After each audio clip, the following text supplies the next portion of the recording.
వస్తామో, ఎప్పుడైతే ఒకళ్ళ వల్ల పైకొచ్చిన తర్వాత వాన్నే మర్చిపోతామో, ఎవడ్రా నువ్వు అని చెప్పి మనం అడుగుతామో, అప్పుడు మీ నియతులు, అప్పుడు మీ పొజిషన్లు మొత్తం తారుమారైనట్టు లెక్క. ఆ రోజు నుంచే మీ పతనం మొదలైనట్టు లెక్క. సో భట్టి గారికి అది ఆల్రెడీ స్టార్ట్ అయింది. ఎందుకని? ఎవరైతే అతను గెలుపుకు కారణమైనరో వాళ్ళనే ఈ రోజున దూరం పెట్టి ఎవడ్రా నువ్వు అనే కాడికి వచ్చింది కథ.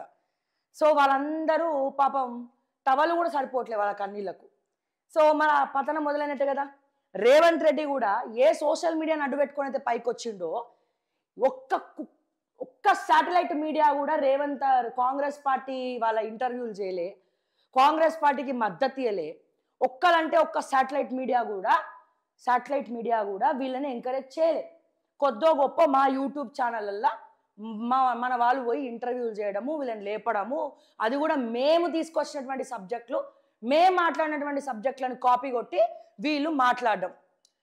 ఏ దాని వల్లనైతే పైకి వచ్చిండో రేవంత్ అన్న, ఇప్పటి వరకు ఆ యూట్యూబర్లను పిలిచి మాట్లాడకపోగా ఒకరికో ఇద్దరికో పిలిచి మాట్లాడి మిగతా వాళ్ళందరూ కొంప ముంచి పదే సోషల్ మీడియా మీద నోరు జారుతున్నాడు. ఓకే, నోరు జారుతున్నాడు. సో అక్కడ కూడా ఈయన ఓటమికి తొలిమెట్ట అయిపోయింది అది వీళ్ళ దానికి. సో ఇక్కడ నేను చెప్పేది ఏంది, మళ్ళీ టాపిక్ డివేట్ అయిపోతుంది. సో ఇక్కడ అనుముల బ్రదర్స్ ఆడపిల్లల పెళ్లిళ్ళు చేసేసిర్రు. బట్ ఇప్పుడు నెక్స్ట్ ఎవరు, దామోదర్ రాజనరసింహ గారు వాళ్ళ పిల్లల పెళ్లిళ్ళు చేసేసిర్రు.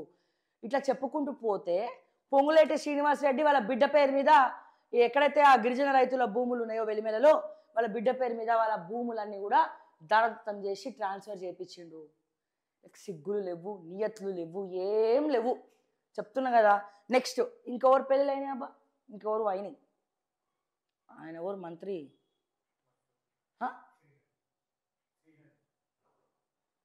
కాదు. సో ఇట్లా మిగతా పేరు గుర్తురావట్లేదు నాకు, మిగతా మంత్రుల పిల్లల పెళ్ళిళ్ళు కూడా చేసిర్రు. తర్వాత కాంగ్రెస్ పార్టీ రీసెంట్గా గెలిచినటువంటి యువ నాయకుడు ఎవరో రెడ్డి ఉన్నది పేరు, ఆ పెళ్ళి కూడా అంగరంగ వైభవంగా చేసిర్రు.